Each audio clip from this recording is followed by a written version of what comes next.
Je continue mon explication concernant une première visite et prise en main d'un cours Moodle, enfin de l'utilisation de Moodle à l'école, dans le cadre plutôt d'un étudiant qui a relativement peu de cours, un cours d'informatique par exemple.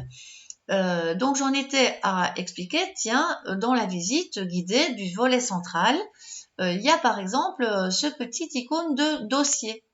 Alors, si je clique sur ce lien, fichier de base des exercices, mais là, c'est que le professeur a probablement envie que vous alliez exploiter ces fichiers comme fichier de base. Par exemple, il faudrait faire le fichier, l'exercice Erasure. Il faudrait cliquer sur ce fichier. Là encore, enregistrer ou bien ouvrir. À vous de voir et de décider, mais c'est intéressant.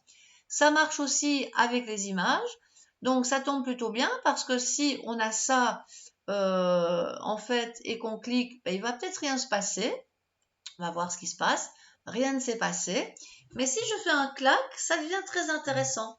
Donc là, par exemple, je vous dirais plutôt que ce serait pas mal d'enregistrer la cible du lien sous. Et si je fais ça, si je clique dessus, eh bien, il va très bien comprendre que le ciné1.jpg, je peux aller l'installer, l'enregistrer, par exemple, dans mes images ou dans mes documents ou l'endroit que vous souhaiteriez.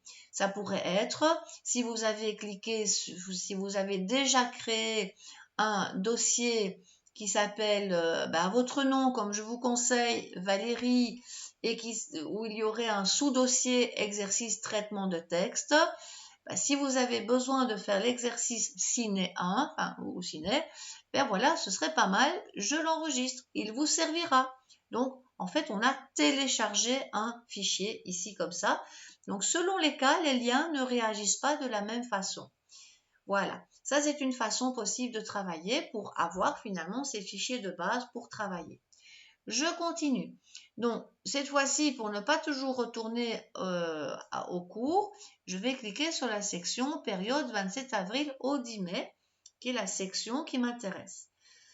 Alors là, il y a une autre petite affaire, une autre icône avec Adobe Acrobat, un symbole classique d'Adobe.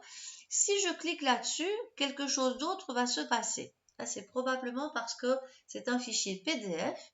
On ne le voit pas ici, mais le lien est là-bas, on le verra bien.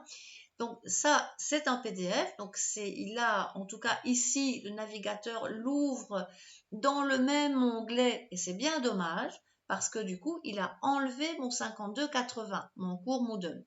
Donc, je conseille de cliquer sur précédent, voilà, d'être d'un peu mieux s'organiser, de se dire, après tout, j'aurai quand même besoin de ma consigne, donc je vais faire un clac là-dessus et je vais plutôt l'ouvrir dans un nouvel onglet.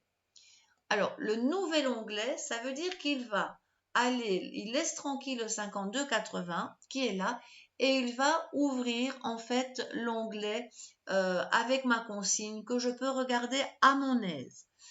Tant que j'y suis, si vous voulez évidemment bien vous organiser pour travailler, évidemment c'est mieux alors de diminuer, donc de restaurer un peu, de rendre plus, d'utiliser le bouton, je vais y arriver, qui donne une dimension intermédiaire à la fenêtre. Donc ce bouton-là, rappelez-vous, soit ça maximise, soit ça restaure ou diminue en tout cas la taille de la fenêtre.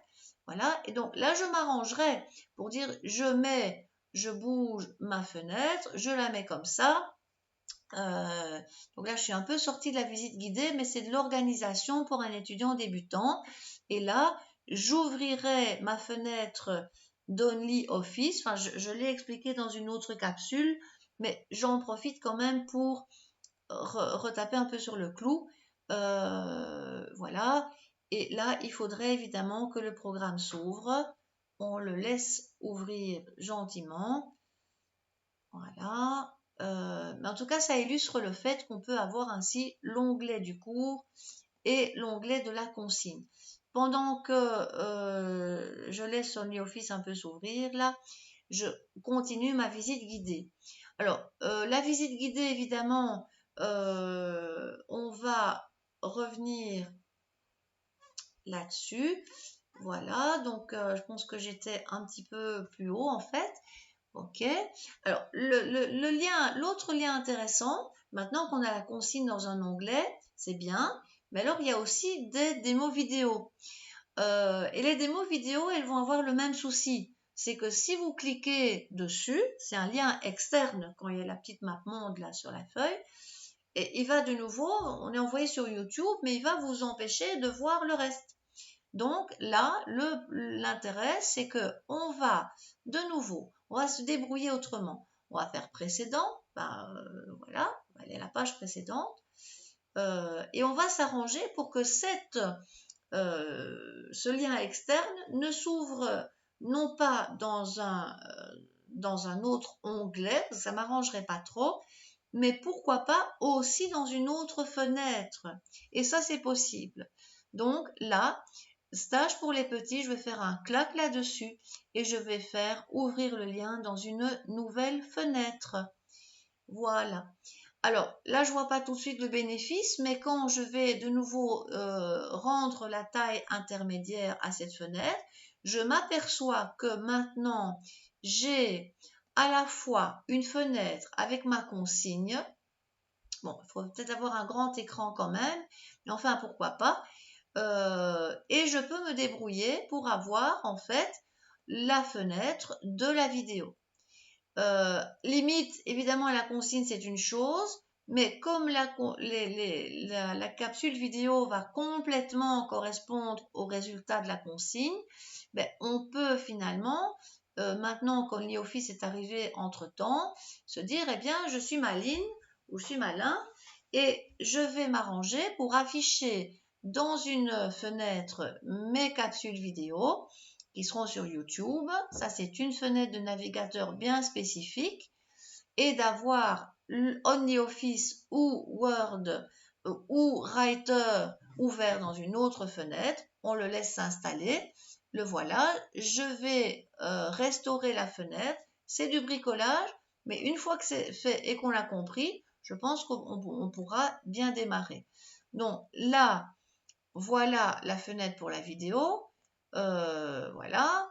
Voilà la fenêtre pour le traitement de texte. Et éventuellement, si on veut retrouver son cours, on n'oublie pas qu'il y a encore l'autre fenêtre de navigateur qui servait pour la consigne et pour le cours. Donc, avec tout ce dispositif, on a la fenêtre ici. Je pourrais décider de regarder la vidéo. Bon, là, je vais me taire rapidement parce que sinon, ça va pas le faire. Alors, dans cette capsule vidéo, je vais expliquer comment réaliser l'exercice stage pour les petits, deuxième version. Donc, on suppose que l'exercice, les stages pour les petits, première version. Voilà, donc je me tais parce que je ne vais pas me réécouter dans la vidéo.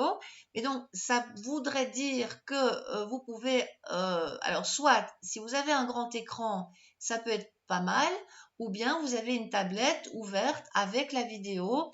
En tout cas, c'est quelque chose de suffisamment grand pour vous expliquer. Parce qu'évidemment, si après, il y a des détails un peu précis, évidemment, c'est peut-être pas plus mal de parfois la regarder en grand. Mais voilà en tout cas des astuces. Alors, je continue ma visite guidée. Je quitte un petit peu l'utilisation de l'exercice. Je reviens sur la fenêtre du navigateur qui contenait mon cours et je le remaximise pour que vous ayez une petite idée de la suite. Donc, je continue ma visite guidée. Dans le volet central, on a déjà parcouru les annonces, les documents en texte, les pages web, liens externes, lien PDF qui va plutôt s'ouvrir donc dans le navigateur. Qu'est-ce qu'on a encore dans ça? Lien vers les devoirs. Non, le devoir, ça évidemment, ça parle de soi-même, il faut faire quelque chose. Donc en cliquant là-dessus, vous avez vu, mais il y a des vidéos aussi pour apprendre à déposer un devoir. Là, voilà. Si vous avez déjà déposé un devoir, il sera mis modifié. Si vous n'avez jamais ajouté, il sera mis ajouté. Donc ça, voilà. Et supprimer, c'est possible aussi, hein, donc